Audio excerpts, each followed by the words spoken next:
नमस्कार। मैं शशांक सिंह आप सभी का आईएएस पॉइंट के यूट्यूब चैनल पर हार्दिक स्वागत करता हूं। फ्रेंड्स, आज हम सभी अध्ययन करेंगे NCERT class 10th economics chapter number 3 मुद्रा और साख के नेक्स्ट टॉपिक मुद्रा के आधुनिक रूप के बारे में।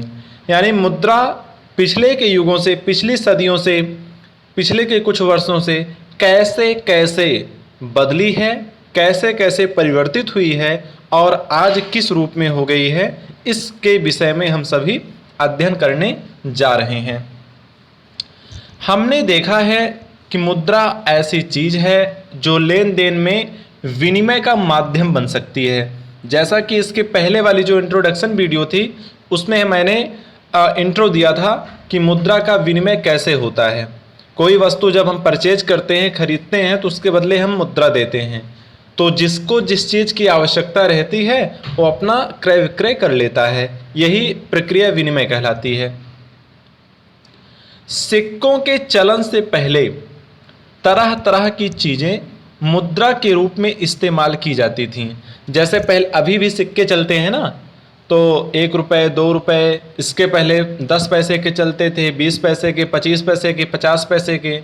तो जो सिक्के चलते थे ना, सिक्के चलने के पहले भी और अन्य चीज़ें भी मुद्रा के रूप में प्रयोग की जाती थीं। जैसे किसी को कोई सामान खरीदना हुआ तो उसके बदले क्या करता था, अनाज दे देता था या पशु को दे देता था, उसके बदले वो अपनी आवश्यकता की वस्तु खरीद लेता था।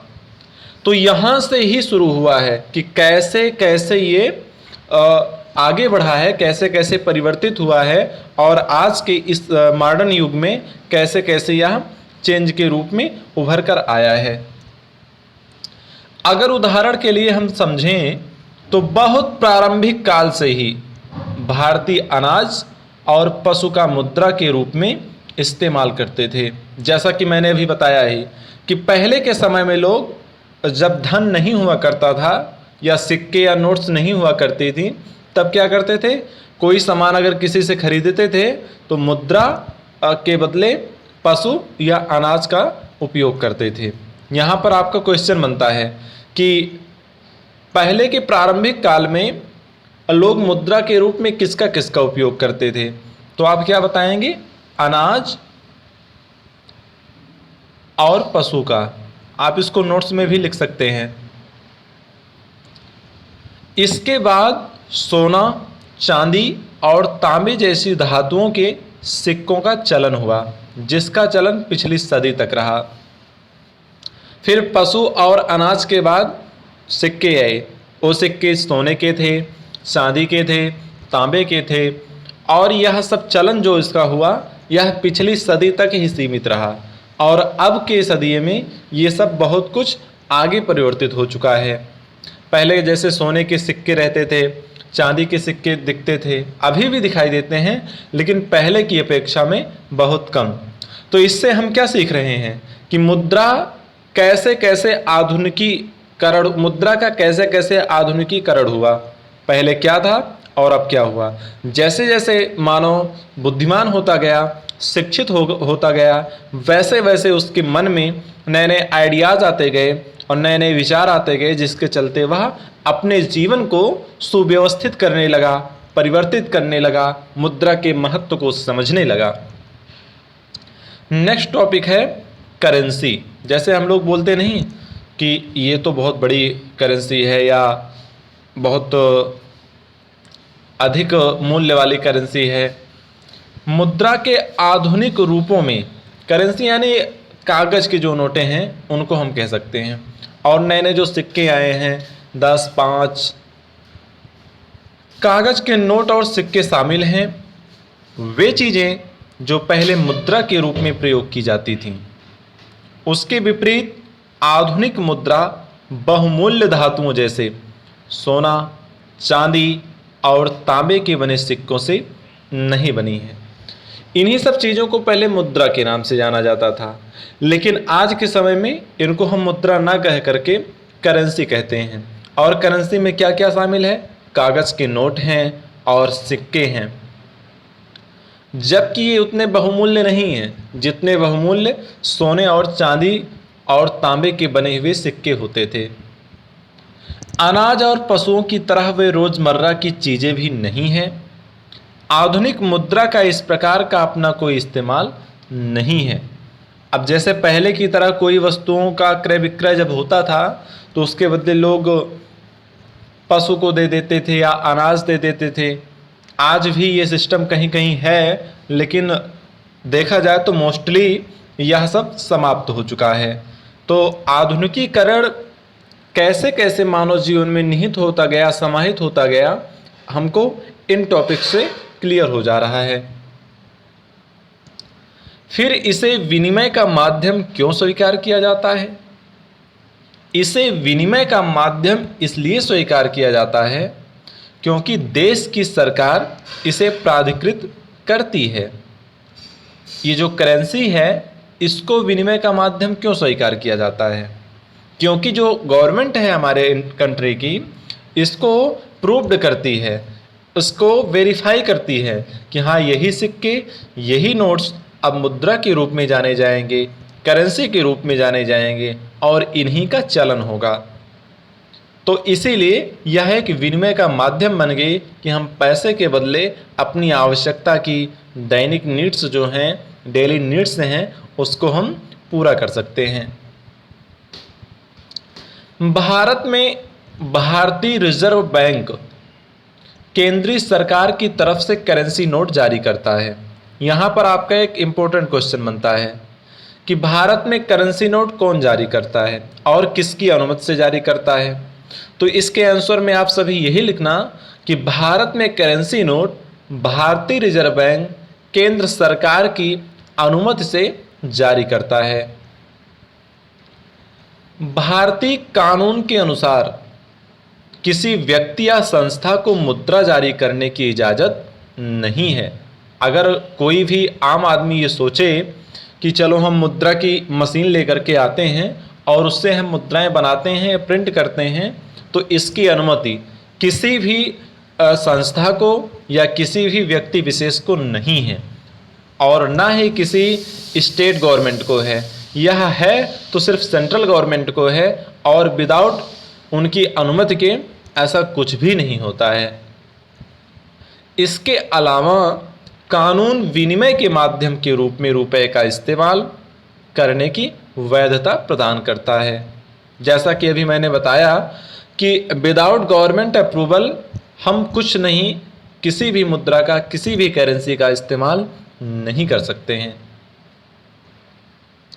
जिसे भारत में सौदों में अदायगी के लिए मना किया नहीं जा सकता। अब जो करेंसी नोट्स हैं या सिक्के हैं उनको भारत में यानी इंडिया में सौदों में अदायगी, जैसे कोई सामान, कोई वस्तु हमने खरीदा तो उसके बदले जो हम पैसा देते हैं वही हुआ सौदों में अदायगी। यहाँ अर्थशास्त्र की भाषा में लिखा गया है कि सौदों में अदायगी के लिए मना नहीं किया जा सकता। क्यों? क्योंकि वह गवर्नमेंट, सेंट्रल गवर्नमेंट ने अप्रूव्ड किया है। भारत में कोई व्यक्ति कानूनी तौर पर रुपयों में अदायगी को अस्वीकार नहीं कर सकता। इसलिए रुपया व्यापक स्तर पर विनिमय का माध्यम स्वीकार किया गया है। इन इंडिया यदि कोई पर्सन ये चाहे कि हम किसी भी सामान के बदले पैसे नहीं लेंगे, हम और कुछ लेंगे, चांदी लेंगे, सोना लेंगे, तो ऐसा नहीं हो सकता है। Because in India government, Indian government जो अपनी है, इसने इसको विनिमय का माध्यम बना ही दिया है कि जो भी करेंसी नोट्स हैं, सिक्के हैं, ये सारे एक विनिमय का मीडियम बनेंगे, विनिमय का सोर्स बनेंगे। तो इसको कोई भी पर्सन, कोई भी बिजनेसमैन इसको डिनाई नहीं कर सकता है। नेक्स्ट टॉपिक है बैंकों में निक्षेप। What is निक्षेप? आइए समझते हैं। जो पैसा हम बैंकों में जमा करते हैं वही है निक्षेप। लोग मुद्रा बैंकों में निक्षेप के रूप में रखते हैं। किसी समय पर लोगों को रोजमर्रा की आवश्यकताओं के लिए कुछ ही करेंसी की जरूरत होती है। मान लीजिए कि कोई व्यक्ति महीने में 50,000 रुपये कमा रहा है और उसको ज़रूरत सिर्फ 10,000 रुपये की है। तो 40,000 रुपये जो बच रहे हैं वो क्या करेगा, बैंकों में ले जा करके जमा कर देगा। यानी कि दैनिक आवश्यकता की पूर्ति के अलावा जो भी पैसे हैं उसको यदि हम बैंकों में ले जा करके जमा करते हैं, रखते हैं, तो वही हुआ बैंकों में निक्षेप। जैसे यहाँ कुछ सिक्के भी दिखाए गए हैं, आप सभी देख सकते हैं। उदाहरण के तौर पर प्रारंभिक आहत सिक्के, ये जो 2 सिक्के हैं प्रारंभिक आहत सिक्के हैं और ये लगभग 2500 वर्ष पुराने सिक्के हैं। अगला है गुप्तकालीन सिक्के। जब गुप्त काल का साम्राज्य था तो उन्होंने जो सिक्का लॉन्च किया था वो सिक्के ये दोनों हैं। फिर जब तुगलक वंश ने अपना राज्य किया तो तुगलक वंश ने दूसरा सिक्का जारी किया। फिर आगे जब अकबर आया तो अकबर ने दूसरा सिक्का जारी किया। बट आज का जो आधुनिक सिक्का है वो ये है। और यहाँ नीचे आपको करेंसी भी दिखाई पड़ेगी, जो कागज़ की नोट्स हैं 5 रुपए की, 100 रुपए की और 25 पैसा तो था ही, अब जो कि अब चलन में नहीं है। तो ये सब आधुनिक मुद्राओं के रूप हैं। उदाहरण के लिए हम लोग पढ़ रहे थे भी बैंकों में निक्षेप।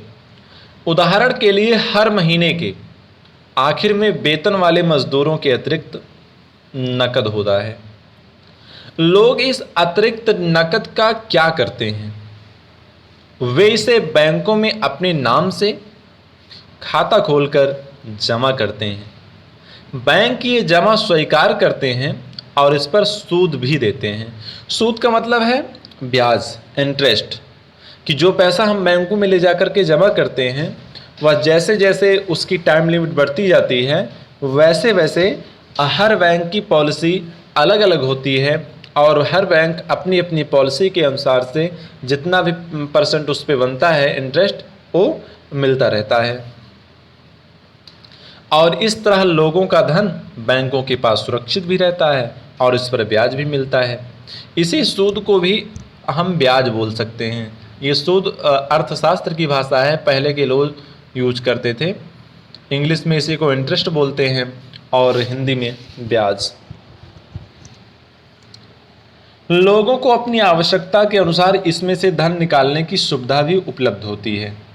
चूंकि बैंक खातों में जमा धन को मांग के जरिए निकाला जा सकता है, इसलिए इस जमा को मांग जमा कहा जाता है। अब जैसे मान लीजिए जो पैसा हम जमा किए हैं, यदि हमको उसकी आवश्यकता हुई तो हम उसको निकाल भी सकते हैं, इसीलिए इसको मांग जमा के नाम से भी जाना जा सकता है। मांग जमा किसे कहते हैं? बैंकों में जो पैसा हम जमा करते हैं, जब हमारी आवश्यकता होती है, हमारी डिमांड होती है तो हम बैंकों से निकाल भी सकते हैं। यह सुविधा बैंकों ने उपलब्ध कराई है। इसी प्रोसेस को मांग जमा के नाम से जाना जाता है। तो ये हुआ बैंकों में निक्षेप। तो मैं आशा करता हूँ कि करेंसी के बारे में, आधुनिक मुद्रा के बारे में और बैंकों में निक्षेप के बारे में आपको अच्छे से समझ में आया होगा।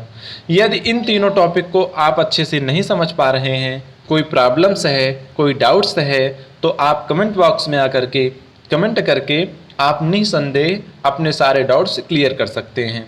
हम कल मिलेंगे एक नए टॉपिक, नए जोश, नए ज्ञान के साथ। तब तक के लिए आप IAS पॉइंट से जुड़े रहिए, पढ़ते रहिए और अपने लक्ष्य की ओर धीरे धीरे बढ़ते रहिए। Thank you so much.